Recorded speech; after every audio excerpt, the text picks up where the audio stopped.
Hello, and thank you for joining me on my YouTube channel.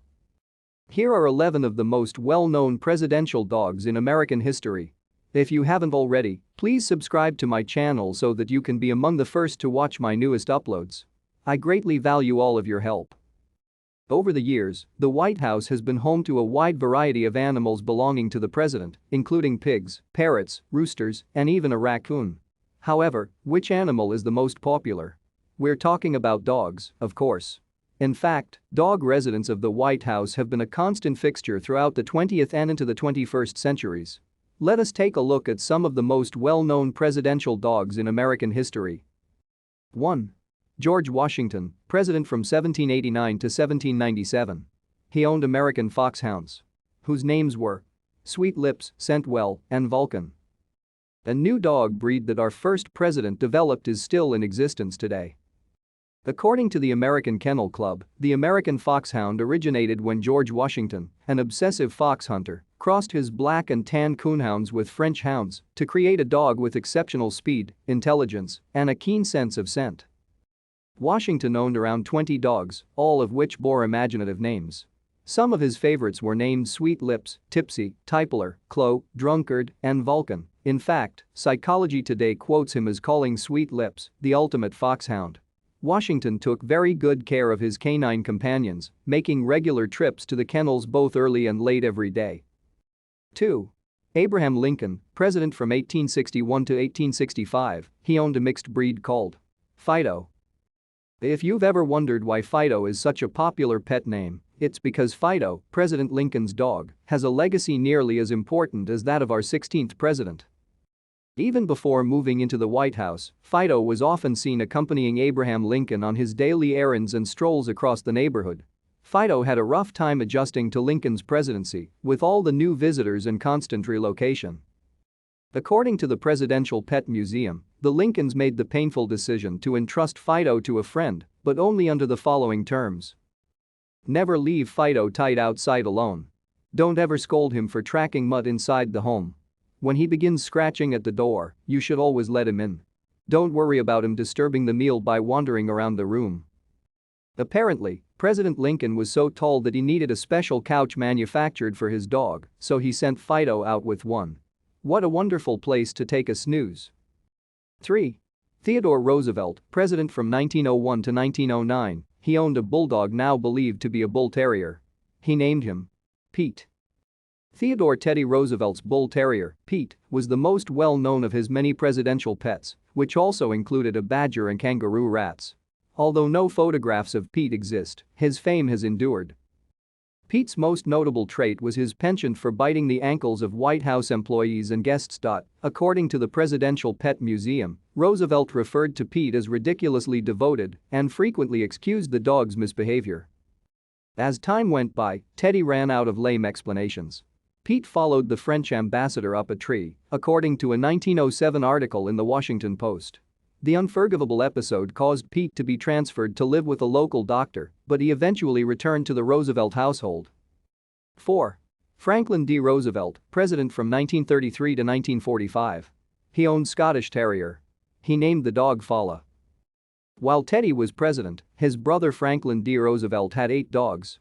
Fala, his Scottish Terrier, was by far the most well-known of his pets. He became so well known in the United States that he needed a personal secretary to handle all the fan mail he received. A statue of Fala and FDR can be seen there. At the Franklin Delano Roosevelt Memorial in Washington, D.C., Fala has the distinction of being the first and only presidential dog to be honored with a statue. The definition of man's best friend, Fala, was given the royal treatment in the White House, where he slept on an exclusive chair at the foot of President Roosevelt's bed and was given a bone from the president's breakfast tray. Franklin D. Roosevelt was particularly fond of demonstrating Fala's most renowned trick, the curling of his lip into a smile, to his guests. According to the Franklin D. Roosevelt Library and Museum, Fala was Roosevelt's constant companion up until the end. Fala even paid her respects during the president's funeral. 5. Calvin Coolidge, president from 1923 to 1929. He owned White Collie, whose name was Rob Roy. While living in the White House, the Coolidge family kept a menagerie of animals that included several dogs, birds, and cats, as well as a donkey, bobcat, and Mrs. Coolidge's much-loved raccoon. Rob Roy, a white collie, was one of their cherished pets.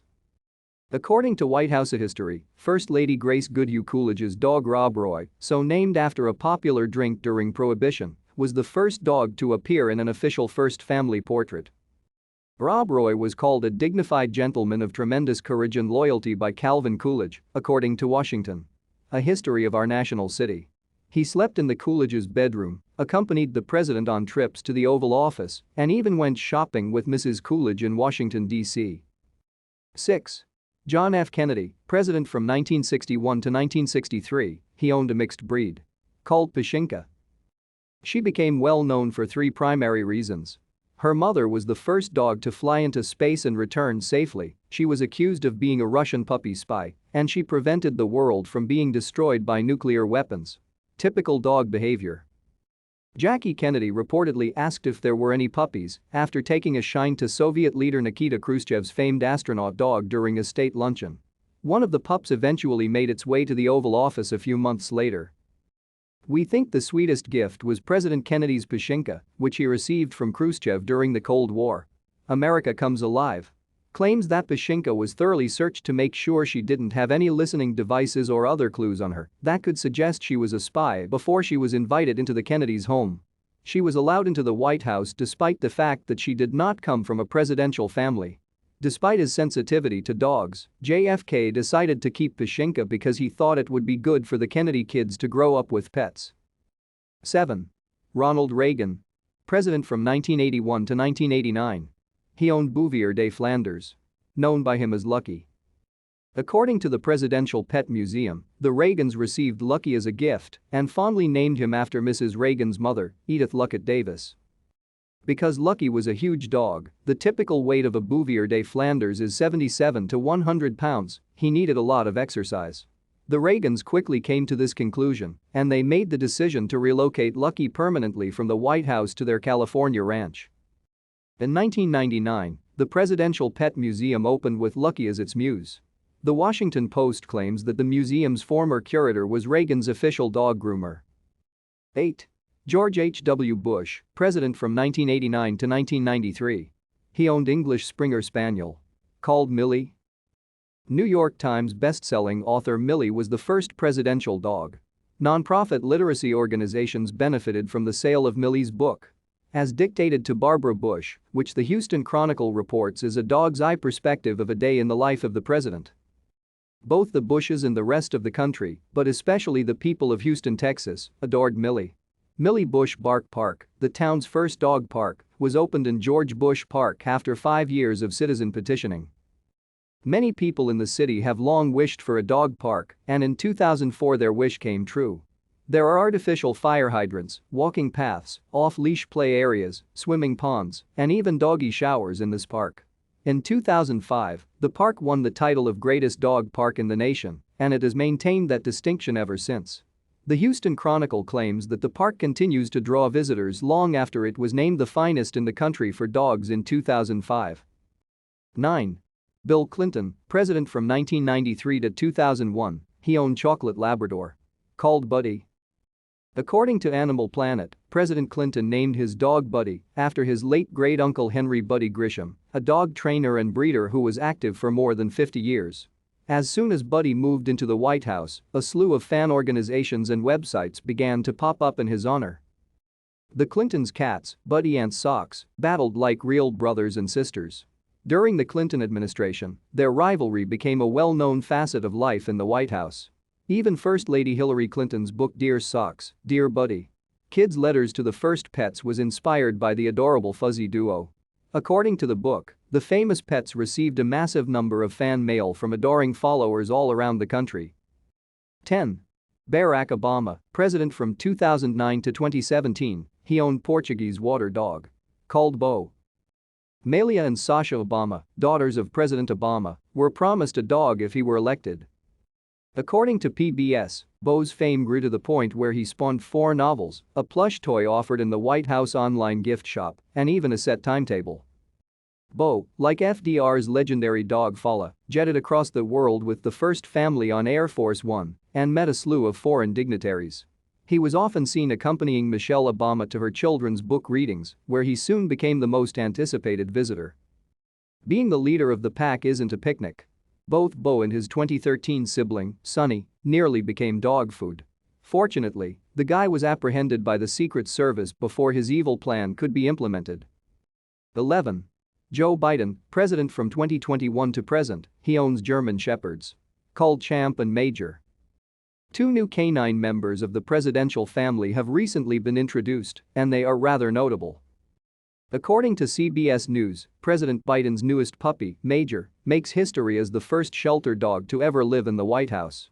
Major has come a long way since his adoption in 2018. He started out as a stray at the Delaware Humane Association and is now the official first dog of the District of Columbia. His older brother Champ is a well-known furry face around the White House, in contrast to Major, who is a newcomer. During Biden's tenure as vice president, 2009 to 2017, Champ often accompanied him. He was even included on the presidential plaque at the Naval Observatory. According to the New York Times, President Biden's father would tell him to get up, Champ, whenever he was feeling down. Just think about it. These presidential dogs were, and are, mentioned in some of the most pivotal discussions that have shaped our nation and the world. It would be great if our dogs could communicate with us. Sure, you might not be flying home from the office in Air Force One, but that doesn't mean your first dog is any less important. If you liked the video, you can stay up to date on all of my future uploads simply by subscribing to my channel. The help is greatly appreciated.